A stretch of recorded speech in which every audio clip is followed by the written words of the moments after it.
हरे पंखों वाला तोता रोज की तरह सेब के पेड़ पर बैठा मजे से सेब खा रहा था।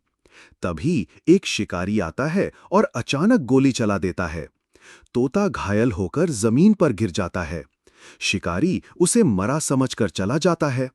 ये सब एक कबूतर देख लेता है और तुरंत नीचे आकर तोते की मदद करता है। वो उसे अपने पंखों में उठाकर गुफा में ले जाता है।